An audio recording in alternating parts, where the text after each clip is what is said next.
মাত্র 1 চামচ প্যারাসিটামল কেড়ে নিল আমার ছোট্ট মেয়ের জীবন। আমি মা হয়ে আমার দুধের সন্তানকে মেরে ফেললাম। আমার মতন এমন ভুল কোনো মা দয়া করে করবেন না। রাত তখন 2টা। হঠাৎ মেয়ের খুব জ্বর। আমার মেয়ের বয়স 11 মাস। মেয়ের বাবা চাকরির জন্য শহরে থাকেন, আমি থাকি গ্রামে। শ্বশুর বাড়িতে শ্বশুর শাশুড়ির কথাই শেষ কথা। এত রাতে আমার মেয়েটা কাঁদছিল, জ্বরের ঘরে ছটফট করতেছিল। মেয়ের কান্নায় শাশুড়ি বিরক্ত হয়ে এসে বলে, বাচ্চা রাতে কাঁদলে বাড়ির অন্য মানুষ কিভাবে ঘুমাবে? বাচ্চাকে কিছু খেতে দাও না, কাঁদে কেন এত? আমি বললাম, মা দেখুন না, মেয়েটার শরীর জ্বরে পুড়ে যাচ্ছে।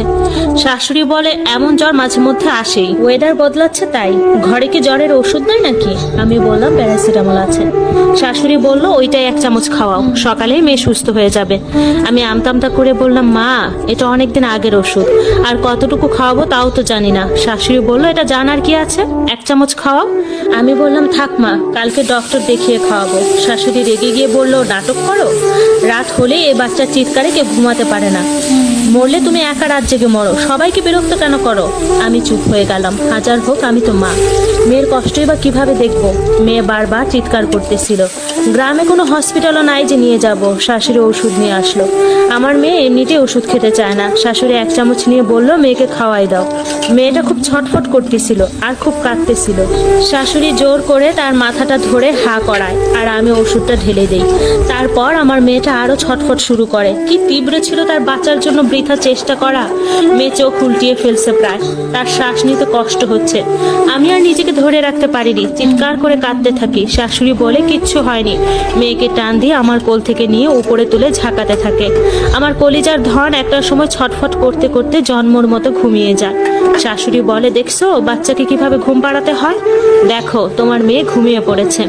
আমি তখনও বুঝিনি। আমি একটু স্বস্তির নিঃশ্বাস ফেলে মেয়ের বিছানা রেডি করে শাশুড়ির কোল থেকে মেয়েকে আমার কোলে নিতে খেয়াল করি, আমার মেয়ে তো নিঃশ্বাস নিচ্ছে না। আমি চিৎকার করে উঠি, আল্লাহ গো বলে। সবাই আমার রুমে চলে আসে। আমি বলি, আমার মেয়ে তো আর নিঃশ্বাস নিচ্ছে না, তাড়াতাড়ি গাড়ি আনেন, আমার মেয়েকে হসপিটালে দিতে হবে। শাশুড়ি বলে, তুমি কি পাগল? আমি মাত্র না তাকে ঘুম পাড়ালাম। আমি তখন বললাম, আপনি তো খুবই বিরক্ত হয়েছিলেন, তাই হয়তো শেষ ঘুমে পাড়িয়ে দিয়েছেন। মেয়েকে তখনও বুকে জড়িয়ে কেঁদে কেঁদে স্বামীকে কল দিই। শ্বশুর বলে, এত রাতে কি নাটক শুরু করছো? একটু আগেও তো কান্নাকাটি করলো, এই কয়েক মিনিটে কি এমন হলো? আমি বললাম, দেখুন আব্বা, আমার মেয়েটা শ্বাস নিচ্ছে না, দয়া করে গাড়ি আনেন, আমি মরে যাব আমার মেয়ের কিছু হলে। শ্বশুর ধমক দিয়ে বলে, এটা ভদ্রলোকের বাড়ি, বাড়ির বইয়ের কথায় ঘর চলে না, গলা নামিয়ে কথা বলো। এদিকে আমার মেয়েটা আস্তে আস্তে ঠান্ডা হতে থাকে। আমি বুকের সাথে জড়িয়ে বারবার স্বামীকে কল দিই। সে ঘুমিয়েছিল। একটা সময় পর কল ধরে, তাকে সব কিছু বলি। হাজার হোক সে তো বাবা। সে তার পরিচিত একজনকে কল দিয়ে গাড়ি নিয়ে যেতে বলে। প্রায় 40 মিনিট পর গাড়ি আসে। শ্বশুর শাশুড়ি সবাই বাধা দেয় যেতে। আমি কারো কথা শুনে না, একাই মেয়েকে বুকে চেপে গাড়িতে উঠি।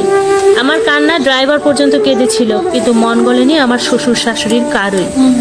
একটা সময় পর হসপিটালে এসে পৌঁছাই। এমার্জেন্সিতে নিয়ে যাওয়া হয়। ওখানেই দায়িত্বরত ডক্টর আমার মেয়েকে মৃত ঘোষণা করে। আমার বুকে সে কয়েক ঘন্টা আগেও ঘুমিয়েছিল, আর এখন নেই।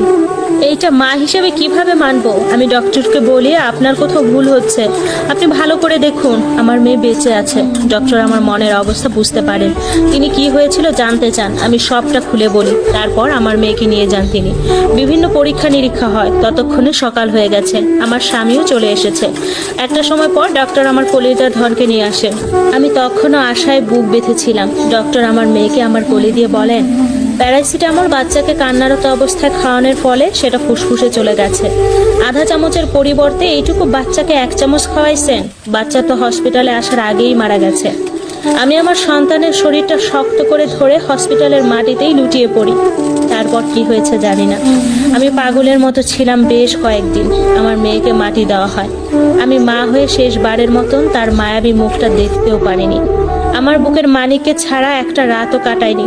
অথচ আজ এতগুলো রাত তাকে আর দেখি না। কেউ মা বলে ডাকে না। আমার সন্তানের গন্ধ আমি আর পাই না। আমার শারীরিক অবস্থা খারাপ, তাই বাপের বাড়ি পাঠিয়ে দেওয়া হয়েছে। আমার সন্তানের সব কাপড় চোপড়, সব স্মৃতি শ্বশুর বাড়ি পড়ে আছে। আমি সারাটা জীবন কি নিয়ে বাঁচবো? এই স্টোরিটা শেয়ার নেওয়া হয়েছে একজন অসহায় আপুর জীবন থেকে। আপুটার অবস্থা এখন এতটাই খারাপ তার সন্তানকে হারিয়ে। আসলে সেই মাই বুঝতে পারে যে মা সন্তান হারায়।